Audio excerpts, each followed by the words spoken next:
Todo agradecimento a Allah e os bons frutos são para os tementes, e que a paz e a bênção de Allah esteja com o mais nobre dentre os profetas e mensageiros, nosso profeta Muhammad, e que a paz e a bênção de Allah estejam também com a sua família e seus companheiros.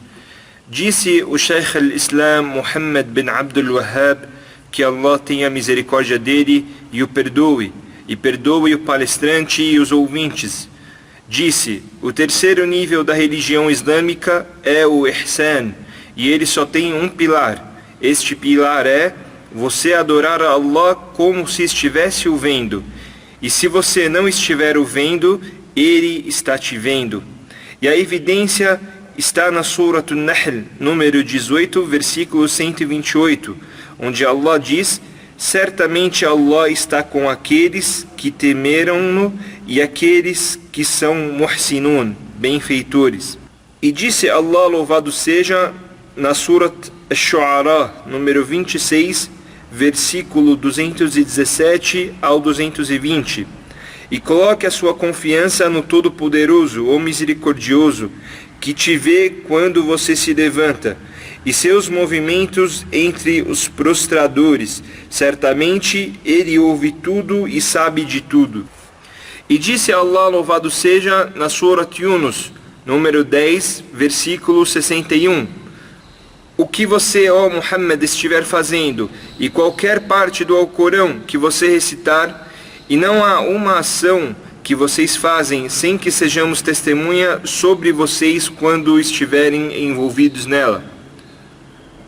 O autor lembra do terceiro nível da religião, e ele só tem um pilar. E nós aprendemos nas aulas anteriores que a religião está dividida em três níveis, que é o Islam, a fé e o Ihsan. E o Ihsan é o maior nível da religião. Depois vem o nível da fé e depois vem o Ihsan. E depois do Islam não vem nada senão a renegação. Então o Ihsan é o maior nível da religião e a mais elevada. Não é qualquer um que chega a este nível. Porém, chega a este nível quem Allah facilitou e deu sucesso para chegar a este nível. E o Ihsan, o significado dele é a perfeição e a excelência. E o significado do nível do Ihsan é fazer com que as ações e as obediências estejam da forma mais completa e na melhor das situações, na frente das pessoas ou sem elas verem, em segredo ou publicamente. Portanto, os muhsinun são aqueles que aperfeiçoaram a adoração, de modo que as ações se tornaram completas por todos os lados, visivelmente ou não visível, secretamente ou publicamente. E eles atingiram este grande nível pela grandeza que eles consideram a vigilância de Allah sobre eles, na adoração e na aproximação perante Allah. Então a situação deles na adoração é que eles adoram a Allah como se estivessem o vendo, de forma que o coração deles sempre está presente, testemunha, longe da negligência.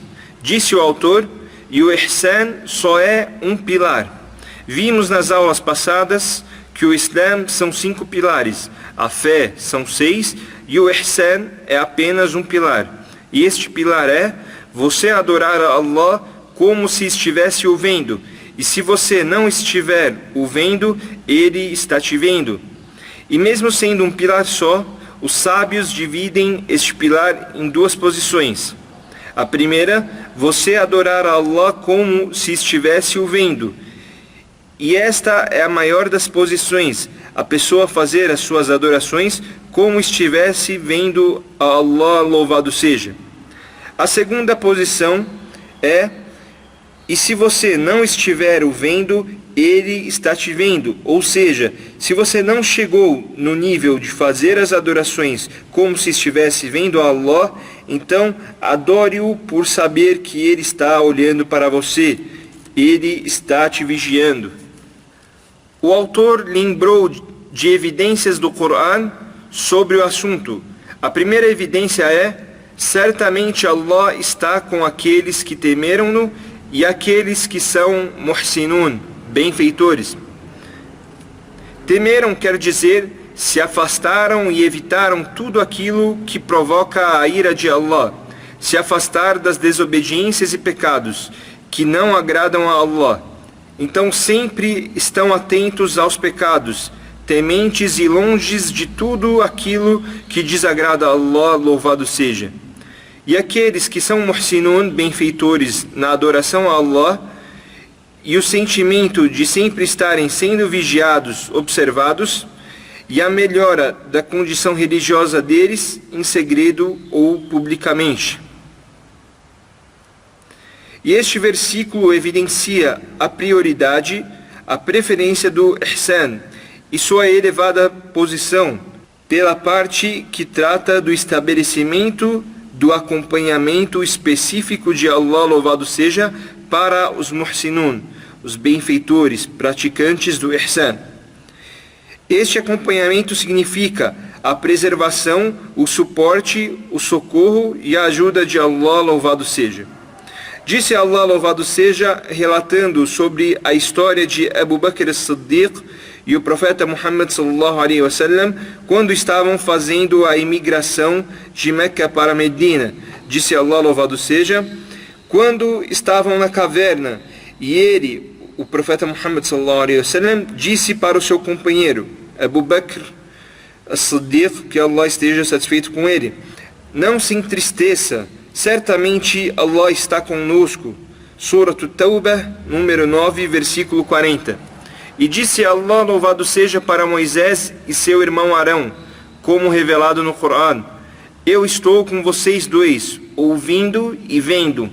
Então o acompanhamento, como mostra estes versículos, é um acompanhamento diferente, e ele não atinge senão os profetas de Allah e seus servos tementes, e abrange a preservação, o socorro, a vitória, a ajuda e o suporte. E no Hadith al-Qudsi, onde o profeta Muhammad sallallahu alaihi wasallam narra o que Allah diz: meu servo não se aproxima de mim com algo mais amável por mim, a não ser com aquilo que eu tornei obrigatório para ele. E meu servo continua chegando perto de mim com as ações não facultativas até que eu o ame.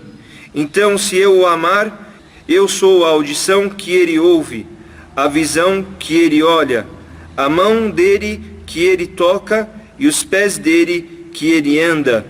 E se ele me pedir algo, eu dou. E se ele me pedir refúgio, eu garanto a ele refúgio.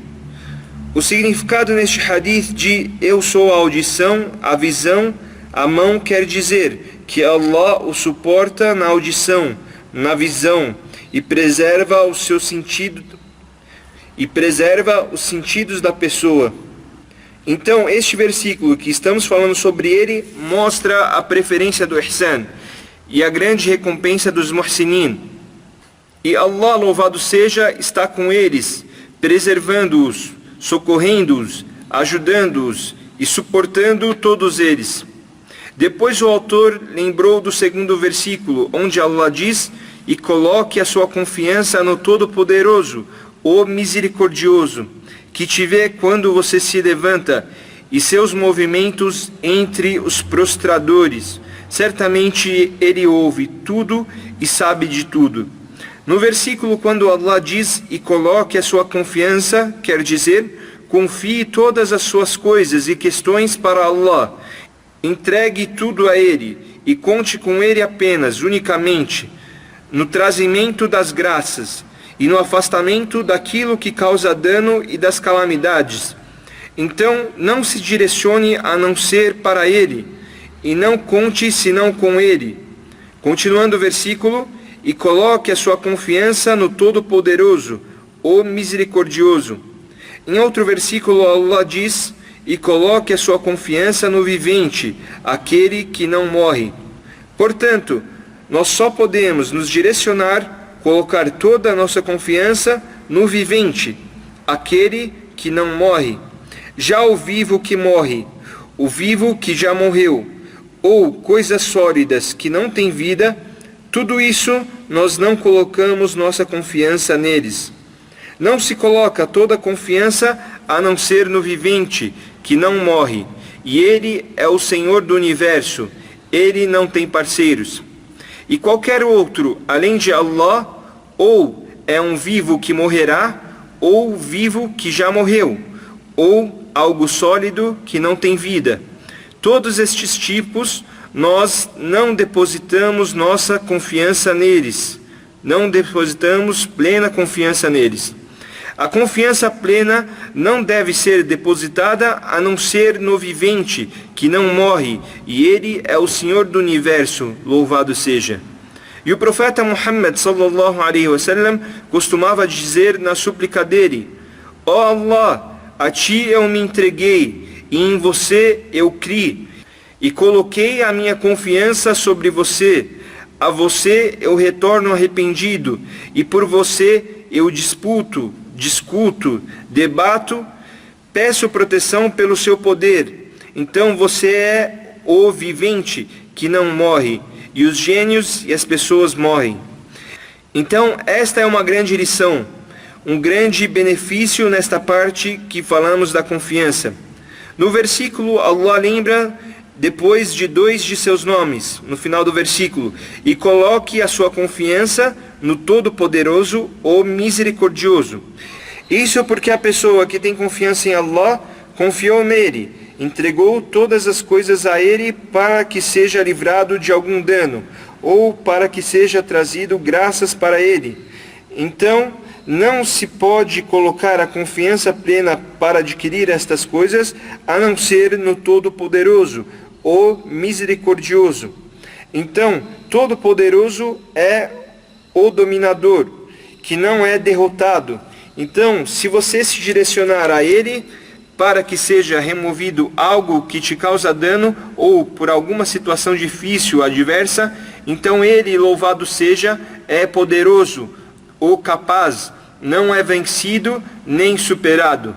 E se você confiar em Allah para que seja trazido graças para você, então Ele, louvado seja, é misericordioso com seus servos. Ele os agracia, dá as coisas para eles, os favorece, melhora a situação deles. Continuando o versículo: aquele que te vê quando você acorda, e o seu movimento entre os prostradores. Esta é a parte do versículo que fala sobre o ihsan, que é adorar a Allah como se estivesse o vendo, e se você não estiver o vendo, Ele está te vendo. Então, voltando ao versículo: aquele que te vê, ou seja, que fica te observando, te vigiando, e nada se esconde dele. Ele te vê quando você acorda para Allah, concentrado, obediente, pedindo sinceramente, com expectativa, aspirando algo. Allah vê tudo isso. Ele te vê por de cima de 7 céus, e Ele vê todas as criaturas, vê tudo o que acontece. Nada passa por Ele, nada escapa dele, nada desaparece para Ele. Ele vê todos os acontecimentos, movimentos. Ele vê o andar da formiga preta na firme rocha na noite escura. Ele vê até mesmo o sangue passando pelas nossas veias. Ele vê tudo. E esta é uma invocação para o servo, para que ele adore a Allah, sentindo que ele está o vendo, sentindo isso no seu coração. Voltando ao versículo: aquele que te vê quando você acorda para rezar. Saiba que Allah está te observando, vê como você se levanta, como você se prostra, e o seu movimento entre os prostradores. Todo o movimento da oração Allah está vendo, e esta é uma invocação para fazermos a oração calmamente, tranquilamente, fazendo cada movimento da melhor forma possível. O servo de Allah deve fazer a sua oração, as suas adorações, como se estivesse vendo a Allah. E se você não o ver, Ele está te vendo. Continuando o versículo: e Ele é As-Sami' Al-Alim, ou seja, Ele ouve tudo e sabe de tudo. Ele ouve tudo, ou seja, Ele ouve todas as vozes, A audição de Allah abrange todos os sons. Se todas as pessoas do mundo, os que vieram antes de nós e os que virão depois de nós, do tempo de Adão, entre gênios e seres humanos, em um só lugar, e suplicando em um momento só, cada um lembrando da sua necessidade, cada um falando a própria língua e com seu próprio sotaque, Allah ouviria a todos, sem misturar nenhuma das vozes, ou necessidades com necessidades, ou línguas com línguas. Disse Allah, louvado seja, em um hadith al-Qudsi, em que o profeta Muhammad sallallahu alaihi wasallam narra o que Allah, louvado seja, disse: Ó meus servos, se o primeiro entre vocês e o último de vocês, dentre humanos e gênios, estivessem em um só lugar, então me suplicassem, e eu desse para cada um aquilo que ele pediu, não diminuiria em nada do meu reino, em nada do que eu possuo, a não ser como um oceano diminuiria se tirasse dele uma agulha. Uma mulher foi até o profeta Muhammad sallallahu alaihi wasallam na casa dele, argumentando sobre o esposo dela e reclamando sobre esta situação para Allah, depois que o esposo dela a repudiou, dizendo: você para mim é como se fosse a minha mãe.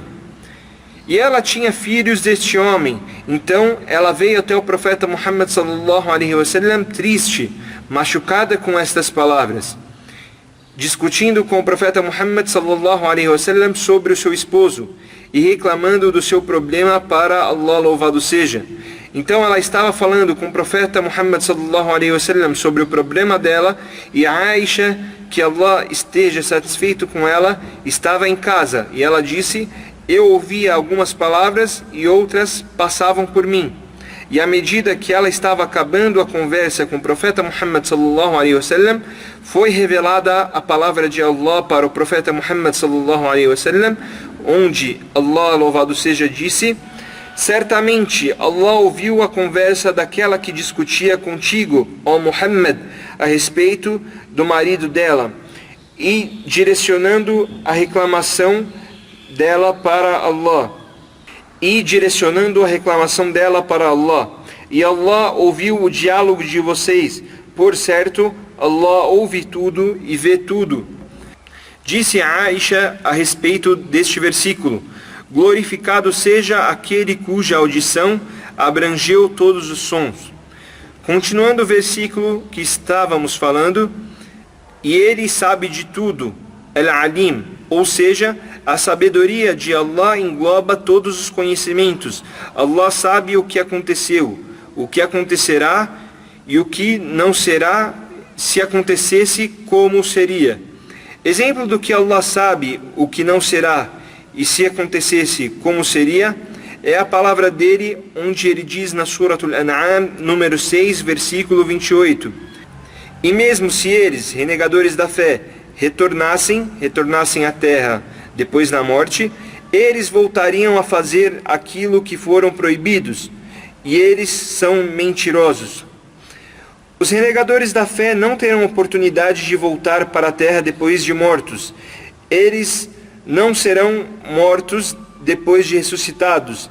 Viverão sofrendo com o castigo do inferno, e o castigo não será diminuído. Isso não acontecerá. Concluindo sobre o versículo: e ele tudo ouve e tudo sabe. Neste versículo você vê o impacto que o conhecimento dos nomes de Allah e as características dele causam no servo, principalmente na confirmação da adoração e para fazê-la de forma completa. Então, se o servo de Allah lembrar que ele ouve tudo, vê tudo e sabe de tudo, e essas três coisas foram lembradas no versículo, Al-Basir, o que vê tudo, está no começo do versículo, aquele que te vê quando você acorda, e As-Sami', aquele que tudo ouve, e Al-Alim, o que sabe de tudo. O versículo foi encerrado com estes dois nomes. Então, lembrar sobre estes três nomes de Allah e o significado deles eleva o servo de Allah para o grau do Ihsan, na adoração. naquilo que faz a pessoa se aproximar de Allah. E se estes 3 nomes não estiverem presentes na mente da pessoa, a negligência domina a pessoa, na oração ou qualquer outra adoração. O próximo versículo que o autor lembra é: o que você, ó Muhammad, estiver fazendo, e qualquer parte do Alcorão que você recitar, e não há uma ação que vocês fazem sem que sejamos testemunha sobre vocês quando estiverem envolvidos nela. Surat Yunus, número 10, versículo 61. O que você, ó Muhammad, estiver fazendo, ou seja, qualquer uma de suas atividades, coisas, situações, e qualquer parte do Alcorão que você recitar, ou seja, o que você recitar do Alcorão, qualquer parte, a qualquer momento, a qualquer hora, a qualquer segundo. E não há uma ação que vocês fazem sem que sejamos testemunhas sobre vocês quando estiverem envolvidos nela. Então Allah é testemunha sobre todas as coisas. O servo não faz uma ação e nem faz uma adoração, nem qualquer coisa ou situação sem que Allah seja testemunha. Como disse Allah, louvado seja, no Alcorão Sagrado: e Ele é testemunha sobre todas as coisas. Ou seja, Ele observa tudo, nada se esconde dele. Então a reflexão destes versículos, com a vontade de Allah, ajuda o servo a atingir o nível do ihsan, nas adorações, obediências, na proximidade de Allah, louvado seja. E depois que o autor encerrou a fala sobre os 3 níveis da religião, e lembrou dos pilares de cada nível, e lembrou de todas as evidências conforme ao Corão Sagrado, ele encerrou com o hadith de Jibril, do anjo Gabriel, o famoso hadith. O hadith onde o profeta Muhammad sallallahu alaihi wasallam uniu os 3 níveis da religião. Disse o autor: e a evidência da Sunnah é o famoso hadith de Jibril alaihi salam, que a paz de Allah esteja com ele. Umar ibn al-Khattab, que Allah esteja satisfeito com ele, narrou que num dia em que ele e outras pessoas estavam sentados em companhia do mensageiro de Allah sallallahu alaihi wasallam, aproximou-se dele um homem com roupa de resplandecente brancura e tinha cabelos intensamente pretos. Não notava-se nele sinais de que tinha viajado, e nenhum de nós o conhecia, até que o homem sentou-se de frente do profeta Muhammad sallallahu alaihi wasallam, apoiando os próprios joelhos contra os do profeta, e colocou as mãos sobre as pernas dele e disse: ó Muhammad, informe-me sobre o Islã. Disse o profeta Muhammad sallallahu alaihi wasallam: o Islã é você testemunhar que não há divindade a não ser Allah, e que Muhammad é mensageiro de Allah, e fazer a oração e pagar o zakat, jejuar o Ramadã e fazer a peregrinação à casa sagrada se tiver meios físicos e financeiros para isso. Então o homem disse: você falou a verdade. Umar ibn al-Khattab, que Allah esteja satisfeito com ele, disse: então ficamos surpresos com ele, com o homem, perguntando ao profeta e confirmando-o. Depois o homem disse: me informe sobre a fé. Disse o profeta: você crer em Allah, nos seus anjos, seus livros, seus mensageiros, no dia do juízo final e na predestinação, sendo ela boa ou ruim. Disse o homem: você falou a verdade. Então me informe sobre o ihsan. Respondeu o profeta: é você adorar a Allah como se estivesse o vendo, e se você não estiver o vendo, ele está te vendo. Disse o homem: então me informe sobre a hora do juízo final. Respondeu o profeta: quem está fazendo a pergunta tem mais conhecimento de quem está sendo perguntado. Disse o homem: então me informe sobre os seus sinais, os sinais da proximidade do dia do juízo final. Disse o profeta Muhammad sallallahu alaihi wasallam: será quando a escrava der à luz a sua própria senhora, e quando você ver o descalço, o pelado, o necessitado, o pastor de ovelhas competindo entre si nas construções de altos edifícios. Então o homem se foi, e eu, Omar, falando, esperei por um tempo. Então ele, o profeta Muhammad sallallahu alaihi wasallam, disse: ó Omar, você sabe quem estava perguntando? Eu disse: Allah e seu mensageiro sabem mais. Respondeu o profeta: Este é o anjo Gabriel. Ele veio até vocês para ensinar a vocês a religião de vocês. Este hadith está no Sahih Muslim. O autor lembrou deste magnífico hadith, famoso, conhecido como o hadith de Jibril. Isso porque Jibril, alayhi salam, que a paz de Allah esteja com ele, é o melhor dos anjos. E ele é o anjo que desceu com a revelação para o profeta Muhammad sallallahu alaihi wasallam. Ele veio até o profeta Muhammad sallallahu alaihi wasallam, nesta vez na imagem de um beduíno. Então ele se sentou com o profeta Muhammad sallallahu alaihi wasallam e fez estas perguntas. E por isso este hadith ficou conhecido como o hadith de Jibril. Ele veio para ensinar, embora ele estivesse perguntando. Ele perguntava para que os outros aprendessem. E por isso que os sábios tomaram isso como exemplo e disseram que às vezes a pessoa que pergunta pode ensinar as pessoas com suas perguntas. Como, por exemplo, há uma pessoa de conhecimento em um determinado local. Há uma pessoa de conhecimento em um determinado local. E outra pessoa ou um professor está dando uma aula ou uma palestra sobre determinado assunto e esta pessoa acha que tem algo sobre este determinado assunto que as pessoas deviam saber. Então ela pergunta para quem está dando a aula ou a palestra. Desta forma ela beneficia a todos. Ele está perguntando, porém com o objetivo de ensinar as pessoas. Então ela tem recompensa por querer preservar o conhecimento. Diferente daqueles que fazem perguntas em vão, perguntas desnecessárias e faz com que as outras pessoas percam tempo. Então a pergunta deve ter uma boa intenção e um bom propósito. Voltando ao hadith, disse Umar ibn al-Khattab, que Allah esteja satisfeito com ele, que num dia em que ele e outras pessoas estavam sentados em companhia do mensageiro de Allah sallallahu alaihi wasallam, aproximou-se um homem com roupa de resplandecente brancura e tinha cabelos intensamente pretos. Não notava-se nele sinais de que tinha viajado, e nenhum de nós o conhecia. Este acontecimento na época deles era considerado muito fora do comum, algo muito estranho. Já na nossa época, isso não é algo estranho. Um homem vem lá do final do mundo e você não vê sinais de viagem nele.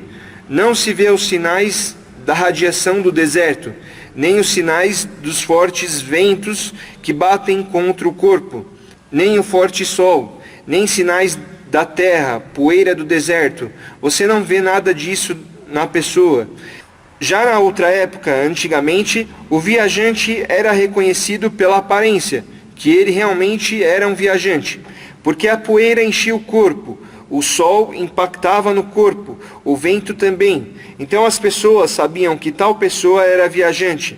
Então veio até eles um homem com roupa de resplandecente brancura e com cabelos muito pretos. O viajante naquela época não conseguia chegar ao seu destino com aquela aparência. Continuando o hadith, não notava-se nele sinais de que tinha viajado, e nenhum de nós o conhecia. Isso era muito estranho, o viajante não ter sinais de que tinha viajado e também ninguém o conhecia na cidade. Com tudo isso, ele estava naquela aparência estranha que não condizia com a de um viajante. E aqui nós temos que refletir, irmãos, e agradecer a Allah pela dádiva que Ele permitiu que fosse criado, que são as aeronaves, os aviões. E se você refletir sobre os meios de transporte de alguns anos atrás e os nossos meios atuais de transporte, você verá que a pessoa que queria fazer o Hajj, a peregrinação, demorava de 1 a 2 meses para chegar. E chegava com dificuldade, a viagem era cansativa, e a família do viajante se despedia dele com grande dor no peito, com medo, aflitos, pois sabiam da dificuldade da viagem. E hoje em dia a pessoa tem meios de transporte confortáveis, com ar-condicionado, passa pelos fortes ventos, tempestades e não sente, e nem sabe pelo que passou, nem sente, até que ele chega no local onde ele quer. E durante a viagem ele consegue falar com a família a qualquer momento: eu estou aqui, ali, estou bem, estou com saúde. Já antigamente, o viajante ficava ausente 2, 3 meses para fazer o Hajj, e a família dele não sabia se ele estava morto ou vivo, a não ser que eles fossem surpreendidos com a volta do viajante. E agora, com a dádiva de Allah, o Hajj demora, junto com a viagem e os dias de adoração, apenas 7 dias aproximadamente. Antigamente a pessoa demorava de 1 a 2 meses só para chegar. E por isso a pessoa deve lembrar das dádivas de Allah, das graças dele, e utilizar estes recursos que Allah nos deu, estes avanços tecnológicos, na adoração a Ele, naquilo que te aproxima dele. Hoje em dia Allah deu como dádiva para as pessoas o telefone celular que elas carregam nos seus bolsos, e é uma grande dádiva. A pessoa tranquiliza sua família e sua família também fica tranquila, vê se você está bem. E mesmo assim, algumas pessoas que carregam o celular não temem a Allah nas mesquitas dos muçulmanos e não preservam o local sagrado que é a mesquita, o lugar mais amado por Allah, e não preservam a sacralidade da oração, e não preservam o local do crente, e não preservam o orador e sua concentração.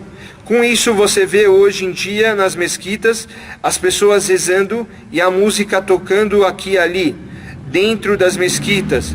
Esta é uma ação de quem teme a Allah e tem medo de Allah e sabe que Ele observa.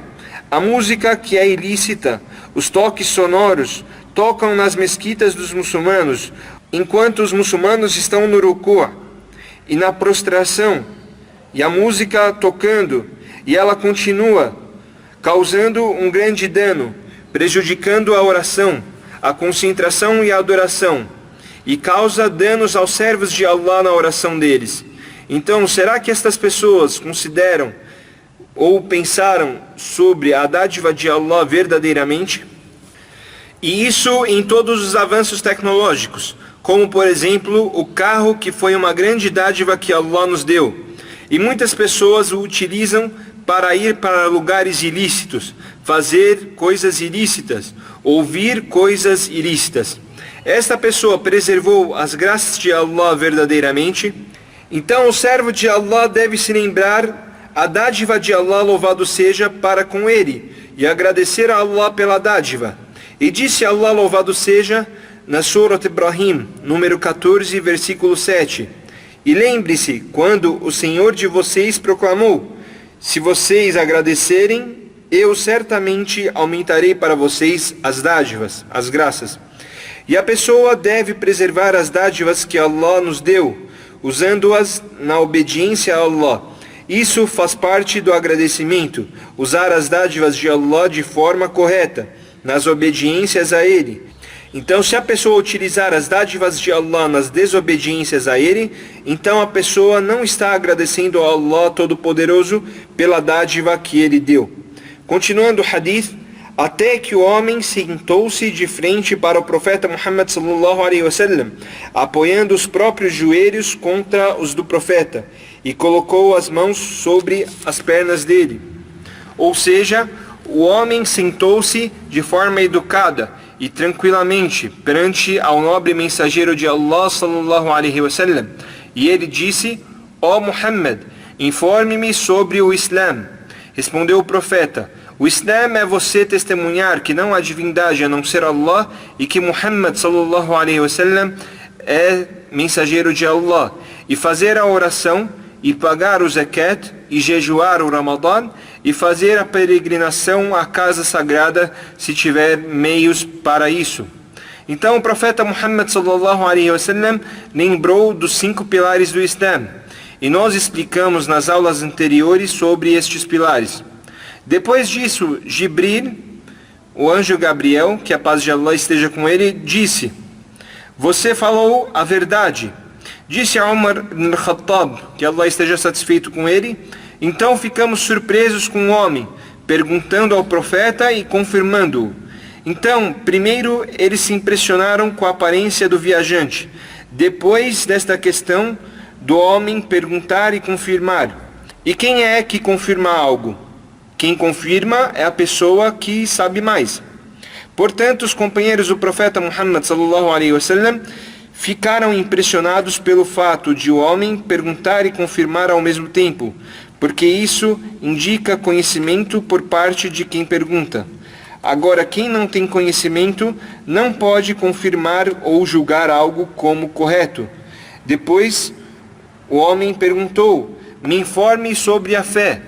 Respondeu o profeta: é você crer em Allah, nos seus anjos, nos seus livros, nos seus mensageiros, no dia do juízo final e na predestinação, sendo ela boa ou ruim. O homem respondeu: você falou a verdade. Estes são os 6 pilares da fé e falamos sobre eles na aula passada. Disse o homem: me informe sobre o ihsan. Respondeu o profeta: é você adorar a Allah como se estivesse o vendo, e se você não estiver o vendo, ele está te vendo. O profeta Muhammad sallallahu alaihi wasallam lembrou aqui sobre o ihsan, e que ele é um pilar só, e este pilar é você adorar a Allah como se estivesse o vendo, e se você não estiver o vendo, ele está te vendo. E este nível da religião e o seu respectivo pilar nós explicamos nesta aula. E com isso, neste hadith, foi lembrado os 3 níveis da religião: o Islam, depois a fé e depois o Ihsan. E o mais alto destes níveis é o Ihsan, e o mais elevado nível da religião. E quem for muhsin, então ele é crente e muçulmano. E quem for crente, então ele é muçulmano. E nem todo muçulmano é crente, e nem todo crente é muhsin. Então, estes são os 3 níveis da religião retirados deste magnífico hadith. E estes 3 níveis da religião são a nossa religião em si. Por isso que o profeta Muhammad sallallahu alaihi wasallam ensinou o hadith dizendo: este é o anjo Gabriel, ele veio até vocês para ensiná-los a religião de vocês. Os 3 níveis: Islam, Iman, a fé, e Ihsan. Continuando o hadith, o homem perguntou: me informe sobre a hora do juízo, ou seja, quando ocorrerá. Respondeu o profeta Muhammad sallallahu alaihi wasallam: quem está fazendo a pergunta tem mais conhecimento de quem está perguntando. Quer dizer, o conhecimento da hora do juízo não está comigo, nem com você, nem com ninguém. Está com Allah, louvado seja. Disse Allah, louvado seja, na Surat Al-Ahzab, número 33, versículo 63. As pessoas te perguntam sobre a hora do juízo. Diga, ó Muhammad, certamente o conhecimento disso está com Allah. E o que você sabe? Pode ser que a hora esteja perto. Então, o conhecimento da hora está com Allah, o Senhor do Universo. Ninguém sabe quando começará, a não ser o Senhor do Universo, o Todo-Poderoso. Em outro hadith sobre a hora do juízo final, veio um homem ao profeta Muhammad sallallahu alaihi wasallam e perguntou: quando será a hora do juízo? O que o profeta Muhammad sallallahu alaihi wasallam respondeu? Ele respondeu: o que você preparou para ela? E neste hadith tiramos a lição que se alguém fizer uma pergunta incontundente, inadequada, nós o direcionamos para uma pergunta adequada. Então o homem fez uma pergunta inadequada: quando ocorrerá o dia do juízo final? Ninguém tem o conhecimento sobre isso a não ser Allah. Então esta pergunta não é adequada, já que sabemos que a hora do juízo final chegará e só Allah sabe sobre ela. Então o homem foi direcionado para o assunto importante, que é a preparação para o dia do juízo final. Depois que o profeta Muhammad sallallahu alaihi wasallam perguntou ao homem o que ele preparou para a hora do juízo final, ele respondeu: eu não preparei nada, não fiz bastante orações, nem jejum, nem fiz bastante caridade, porém eu amo Allah e seu mensageiro. Disse o profeta Muhammad sallallahu alaihi wasallam: você estará com quem você gosta, com quem você ama. O companheiro que narrou este hadith, chamado Anas, que Allah esteja satisfeito com ele, disse: não ficamos felizes por nada depois da nossa felicidade pelo Islam, como a nossa felicidade com este hadith. Disse Anas: eu amo o mensageiro de Allah e Abu Bakr e Umar, e peço a Allah para que eu esteja com eles, mesmo que eu não alcançar as ações que eles fizeram. E isto mostra a vantagem, a virtude do amor pelos profetas de Allah, pelos servos de Allah, os companheiros do profeta Muhammad sallallahu alaihi wasallam. E isso faz com que a pessoa tenha uma posição elevada perante a Allah. Continuando o hadith, depois que o profeta Muhammad sallallahu alaihi wasallam respondeu sobre a hora do juízo, o anjo Gabriel perguntou: então me informe sobre seus sinais. Disse o profeta Muhammad sallallahu alaihi wasallam: será quando a escrava der à luz a sua própria senhora. E há muitas opiniões sobre esta frase. Uma delas, ditas por parte dos sábios, é que o número de escravas cresceria entre os árabes, até que a escrava desse à luz a sua própria senhora. Este é um dos significados, e há outros significados também. Continuando o hadith: e quando você vir o descalço, ou seja, por falta de condições não tem um calçado, ou não tem um calçado bom, o pelado, que não tem roupas, ou tem roupas que não são suficientes para o seu uso, não cobrem o seu corpo o suficiente, pelo excesso de pobreza. E o necessitado, o pastor de ovelhas, que não tem a não ser poucas ovelhas para sobreviver. Todos estes, o descalço, o pelado, o necessitado, o pastor de ovelhas, competindo entre si nas construções de altos edifícios, ou seja, quem tem mais construções altas. Um faz uma alta construção, vem o outro e faz outra mais alta. Depois disso, Umar ibn al-Khattab narrou: então o homem se foi, e eu esperei por um tempo. Então ele, o profeta Muhammad sallallahu alaihi wasallam, perguntou: ó Umar, você sabe quem estava perguntando? Respondeu Umar: Allah e seu mensageiro sabem mais. Disse o profeta Muhammad sallallahu alaihi wasallam: este é o anjo Gabriel. Ele veio até vocês para ensiná-los a religião de vocês. Então, este hadith é o hadith que ensina o que é a religião, pois une todos os níveis da religião e os seus pilares. Ele é o hadith mais geral, que fala sobre toda a religião em um único hadith. Por isso que os sábios chamaram este hadith de mãe da Sunnah, assim como Al-Fatiha é chamada de mãe do Alcorão. E todo muçulmano deve se lembrar deste hadith, decorá-lo, revisá-lo, pois é um hadith geral, muito benéfico. Depois o autor começa a falar do terceiro princípio, que é o conhecimento do profeta Muhammad sallallahu alaihi wasallam. E nossa aula termina por aqui hoje. Na próxima aula, inshallah, começaremos a falar sobre o profeta Muhammad sallallahu alaihi wasallam, sobre a sua vida, e terminamos por aqui hoje, alhamdulillah, e Allah sabe mais. Wa sallallahu ala nabiyyina Muhammad wa ala alihi wa sahbihi wa sallam.